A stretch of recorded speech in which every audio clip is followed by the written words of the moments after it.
त्यांच्या सुनांच्या डिझाईन माझ्याकडे केल्या आणि त्या सर्व माझ्या हॉस्पिटलमध्ये जन्मलेल्या सर्व मुली तसेच आपण सर्व माता भगिनी आज शाळेने खूप सुंदर कार्यक्रम आपण सर्वांसाठी आयोजित केला आणि म्हणजे या कार्यक्रमाचा सर्व महिलांनी आस्वाद घ्यायला पाहिजे होता। आता मॅडमशी बोलताना मला कळालं की शाळेची आणि म्हणजे शाळा आणि ज्युनियर कॉलेजची एकंदरीत जे संख्या आहे स्टुडंटची ती 1200 आहे, पण माता इथे इतक्या कमी उपस्थित आहेत की खरंच तुम्ही जे आलात तर काहीतरी ऐकायला भेटायला पाहिजे।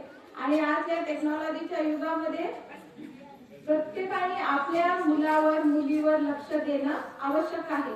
आज महिला सक्षमीकरण आणि महिलांच्या येणाऱ्या अडचणी असा सरांनी विषय सांगितला। खरंच महिला सक्षम आहेत का? आपण आता 21व्या शतकामध्ये जगत आहोत।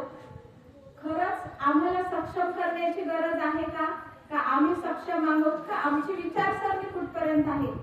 सार्वभौमत्व आम्हाला आहे का? शैक्षणिक, सामाजिक, आर्थिक, राजकीय कुठे आम्हाला महत्व आहे? आपल्याला आपल्या मुली घडवताना आपल्या वैभवशाली इतिहास माहित असणं आवश्यक आहे की आजच आपण घडलेल्या मुली पाहत आहोत का? नाही, तर आपल्या इतिहासामध्ये जेव्हापासून सिंधू संस्कृती होती, द्रविड संस्कृती होती, त्यावेळेला आम्हा स्त्रियांची अवस्था काय होती? तसंच मलाही स्त्रियांच्या प्रश्नांच्या मुळाशी जायला आवडेल। विषाच्या वृक्षाला जर संपवायचा असेल तर खांद्यावर वार करून चालत नाही, तर त्याच्या मुळावर घाव घालावा लागतो। खरंच आमच्या स्त्रिया एवढ्या अधीन कशामुळे, मागास कशामुळे झाल्या की आम्हाला आताही 21व्या शतकात जगत असताना पण आमच्या मूलभूत अधिकारांसाठी जिथे तिथे झगडावं लागतं, जिथे तिथे आम्हाला आमचं स्त्रीत्व सिद्ध करावं लागतं।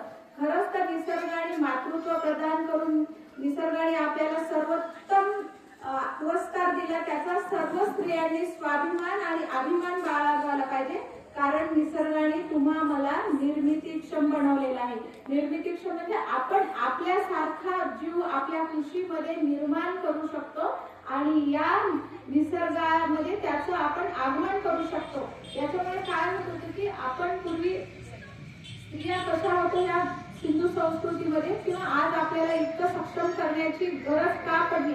तर जेव्हा आपल्या देशामध्ये किंवा सिंधू संस्कृतीची त्यावेळेस भारत स्त्री सत्ताक भारत होता। म्हणजे काय की आज जशी मुलगी लग्नानंतर मुलाच्या घरी राहायला जाती, त्या काळात मुलगा मुलीच्या घरी जात होता। म्हणजे ही एवढी प्रभावशाली आपल्या महिलांचा इतिहास असताना आम्ही आज एवढे मागास का राहिलो? तर आज जसे मनुवादी संस्कृतीने आम्हाला आमच्या मूळ इतिहासापासून प्रलंबित केलं आणि आमच्यावर मनुस्मृतीचे नियम पाळले आणि आम्ही बायका अज्ञानाखातर आमच्यावर जे जे संस्कार केले तर ते मनुवाद्यांनी केले आणि आमची मोठी चूक तिथेच झाली। आम्ही शिक्षण व्यवस्थेकडे लक्ष न देता देव, दैत्य आणि कर्मकांडांमध्ये गुरफटलो। मला सांगा, संक्रांत ही बायकांसाठीच का? की बायकांनी शैक्षणिक दृष्ट्या पुढाकार घ्यावा, पुढे यावं असं कधी कुणाला जाणवलंच नाही। आणि मुळात ते बायकामध्येच आहेत। बायकांना तर प्रत्येकीला आहे की कुठल्या तरी साड्या घालायच्या, नटायचं, फिटायचं, बाहेर जायचं, पण कधीतरी विचार करून बघा ना की संक्रांत फक्त बायकांनाच का? तिळगुळ का बायकांनाच खायचा आहे का? माणसांना का नाहीये? व्रत वैकल्य फक्त बायकांसाठीच का आहे? तर आज आपण एवढं मागास राहिलो आणि पुरुषांच्या बरोबरीने समानतेचा जेव्हा विचार केला जातो तेव्हा आपण किती मागास आहोत पुरुषांच्या कॉम्पिटिशन मध्ये।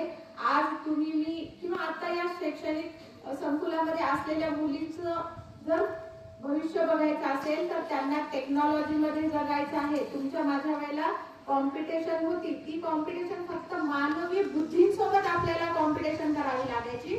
आताचं जे जनरेशन आहे या जनरेशनला मानवी बुद्धी plus technology, AI, artificial intelligence, robot यांच्या सोबत तुम्हाला कॉम्पिटिशन करून स्वतःचं अस्तित्व निर्माण करायचं आहे।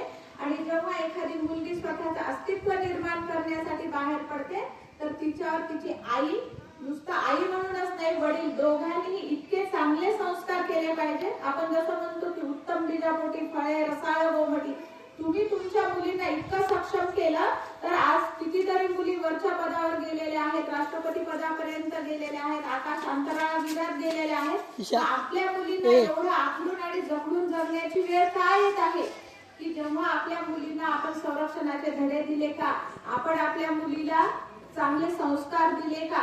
कुठल्या तरी मुलाने छेड काढायची आणि मुलीला छेडवायचं आणि मग तिच्या घरी कळालं की त्या मुलीचं शिक्षण बंद करायचं. आज आपली संस्कृती म्हणजे आपल्या ग्रामीण भागामध्ये हे आहे आणि मुलीला शाळेला पाठवायचं म्हणजे तिची जाण्याची व्यवस्था नाही, तिची राहण्याची व्यवस्था नाही. आणि आज सरांनी सांगितलं ना काय आहे, मुलींचा जन्म आहे, बाईचा जन्म आहे, पाळीही येणारच, त्याच्यात लाजण्यासारखं काय आहे. निर्मितीक्षम बनवलं तर सरांनी चांगली गोष्ट सांगितली की तुम्ही पालक मेळाव्यात यायला पाहिजे. आमच्या मुलीचं वॉशरूम कुठे आहे, पाळीच्या दिवसांमध्ये आमच्या मुलीला पाणी भेटतं का, सॅनिटरी पॅडची उपलब्धता करून देणार आहे तर तुम्ही वेळोवेळी येऊन तिथे चौकशी केली पाहिजे.